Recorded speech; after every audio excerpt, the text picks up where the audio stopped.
hoje eu vou contar um pouco mais para vocês sobre o mundo microscópico. Há muito tempo o homem começou a observar que em algumas condições específicas era possível se ter uma ampliação da imagem que ele estava observando. Então, por exemplo, aqui nós temos uma gota de água sobre uma folha de uma planta.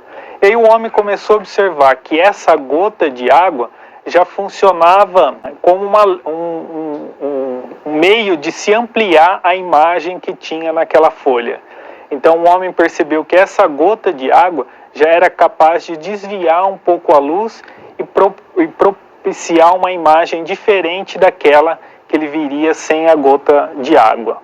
Mas em seguida houve a descoberta ou ali a invenção do vidro lá pelos egípcios, e o homem também começou a observar que o vidro, também um material transparente, era capaz de desviar a luz. Então, assim como a água, o vidro é transparente ali para a luz visível que a gente enxerga, e dependendo da forma desse vidro, da forma dessa gota d'água, a gente consegue ter um desvio da luz. E aí, já em torno de 1300, um italiano, o Salvino Dalmarte, ele pegou um pedaço de vidro e moldou numa forma específica. Então, ele foi a pessoa que fez o primeiro óculos, que era um elemento de ampliação da visão em relação à tradicional, de tal forma que ampliasse a visão humana. E aí mais em seguida, em torno de 1600, um pesquisador, Zacharias Hansen, que nasceu nos Países Baixos, ele começou a combinar, em vez de utilizar uma lente só específica, ele combinou duas agora e fez o que a gente chama do primeiro microscópio composto. Em seguida, também nessa mesma região, um outro pesquisador, o Van Leeuwenhoek, ele começou a pegar aquele microscópio composto de duas lentes e aplicar em diversas situações. Aqui, na verdade, ele utilizou um mais simples ainda, com só uma lente em especial. Então era uma lente esférica e ali ele colocava a amostra e com isso ele começou a observar diversos elementos. Então ele utilizava a luz solar, a luz ambiente como uma fonte de luz para esse microscópio, colocava ali a sua amostra, esse microscópio simples e portátil, e com isso ele ampliava a visão tradicional. E aí o que ele descobriu? Ele começou a colocar diversos materiais nesse seu microscópio.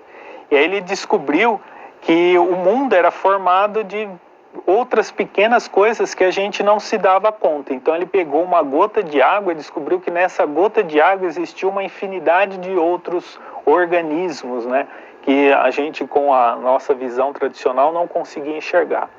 E aí não só a gota d'água, ele começou a colocar o sangue, ele começou a observar que o nosso sangue era composto por diferentes materiais. Então ele foi fazendo um trabalho utilizando diferentes amostras, né, e comparando essas amostras do que elas eram constituídas. Então ele foi descobrindo coisas que antes a gente não tinha ideia de que existiam. E aí depois, na Inglaterra, já em torno de 1660, um outro pesquisador importante, o Robert Hooke, ele fez um trabalho mais descritivo sobre o que ele estava observando na microscopia. Então ele publicou um livro chamado Micrografia, onde lá ele fez várias observações de amostras que ele colocou no microscópio. Então um impacto aqui também muito grande na biologia. A gente sabe que foi através do microscópio que se descobriu a célula, que é o elemento fundamental ali de diversos tecidos, né? Então aqui a primeira célula observada foi a célula da cortiça, também lá pelo Robert Hooke, utilizando o sistema de microscopia dele. E aí a gente diz que foi a descoberta de um novo mundo, de um mundo microscópico. Você viu toda uma fauna aí de micro-organismos que antes não se fazia ideia de que se existia. A microscopia abriu as portas para a descoberta de uma série de novos micro-organismos, e isso foi avançando principalmente a medicina. que aí se descobriu que algumas doenças eram causadas por determinados micro-organismos presentes na água.